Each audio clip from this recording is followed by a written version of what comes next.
After the ashes following the chaos in the Los Angeles high-rise, authorities seal off the building. A traumatized survivor, Cassie, is taken into protective custody. The media reports it as a bizarre occult massacre with no explanation. But in the rubble, the Necronomicon vanishes without a trace. Hundreds of miles away, a strange storm brews over a rural town in Oregon. A hiker stumbles upon a cabin untouched by time, Ash Williams' old haunt. Returned to the woods, a group of grad students researching ancient folklore arrives at the old Nobi cabin. Among them is June, a folklore major obsessed with the Book of the Dead myth. They discover the cabin's basement still intact and eerily preserved. Down there, they find a tape recorder and a strange wooden box. Ignoring the warnings, they play the tape. Aklatu, Verada, the forest stirs, and one of them vanishes screaming. The reawakening as night falls, June's friend Marlin begins convulsing violently. He mutates into a deadite, tearing through the group with horrifying speed.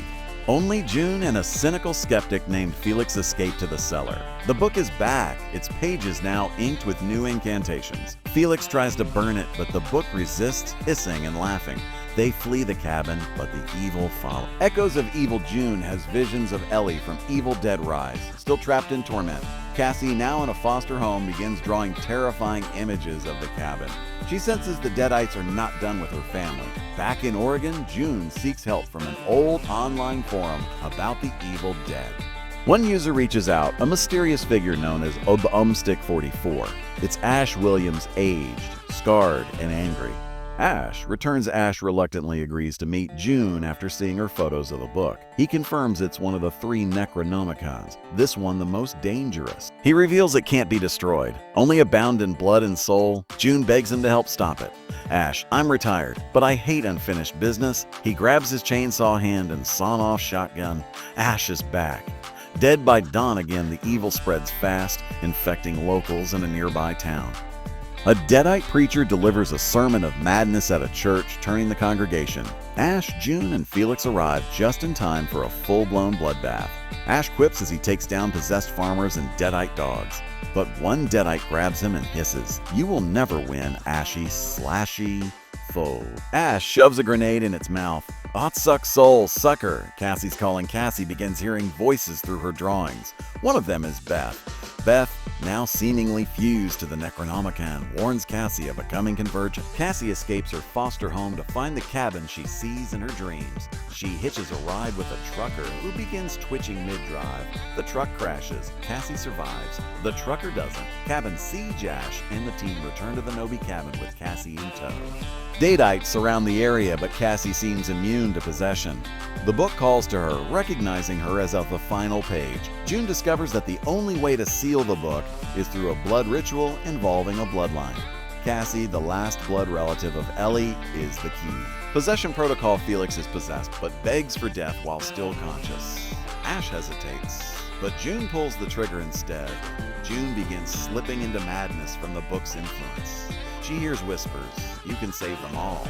Just read." Ash warns her that even knowledge is a trap. Too late, she chants a passage and the ground splits open. The root of all evil from beneath the cabin, a massive root-like monster, the prime Deadite, emerges. It's a fusion of all previously slain Deadites, feeding on blood and memory. It begins draining June's memories to reshape the book's final pages. Ash loses his chainsaw arm in the fight, again. Cassie stands face to face with the book, bleeding from her eyes. She sings her mother's lullaby, and the book stops. Beth's lament in a dreamlike sequence. Cassie meets Beth in a white void. Beth is trapped in the Necronomicon's pages, her soul half corrupted. She begs Cassie to let her go and burn my page. Free the world. Cassie weeps, but does it, burning the page etched with Beth's likeness. The void shakes. A scream echoes through reality. Beth is gone, and the book begins to weaken.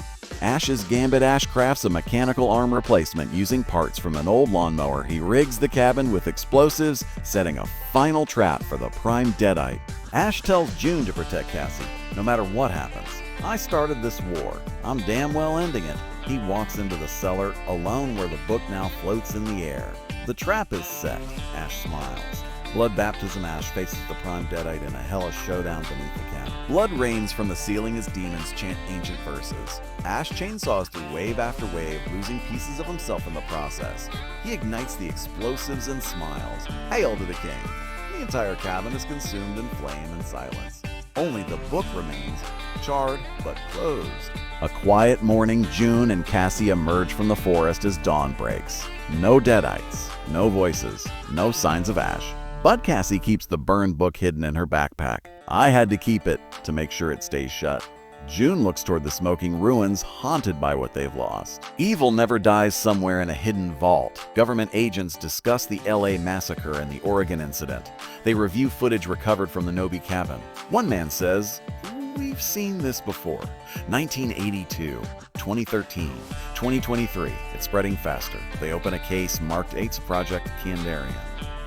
Inside, 3 books. One still sealed, one burned, one new. The new threat of tech cult begins emerging online, worshiping the living text. They share audio clips that cause nosebleeds and hallucinations. The Necronomicon has gone digital, infecting through sound. A possessed influencer speaks to her audience in demonic tones. Cassie sees the video, and hears Beth whisper again. The evil has adapted. June's resolve, June begins training others to resist possession through mental discipline. She uses ancient Kandarian scripts recovered from Ash's notes. A resistance begins to form, spread across the dark web. They call themselves the Ashen Guard. Cassie becomes their beacon, but hides a growing power inside her. She may be part Deadite and part Savior. A familiar boom and a stinger scene. A heavily scarred Ash awakens in a twisted mirror dimension. His chainsaw is back, so is his smirk. Still not dead, huh? Groovy. He sees infinite Necronomicons floating through the void. One opens and speaks. "Welcome, King of the Damned." Ash reloads. "Let's dance." Kandarian apocalypse, the world begins unraveling as Deadites possess through media and sound. Governments fall. Cities burn. It's no longer a curse, it's a plague. June, Cassie, and the Ashen Guard prepare for the final war. All 3 books are converging, bringing something even worse. The true origin of the Necronomicon is about to be revealed, from blood to silence to global death. Evil dead eternal in the final moments, Cassie picks up Ash's old boomstick. The last line of defense is a child raised by nightmare. The final battle looms not in one place, but across reality itself. Ash's voice echoes, "Save the world, kiddo," or "Blow it to hell trying." The book opens one last time with one blank page. Title card, "Evil Dead, Eternal Coming Soon."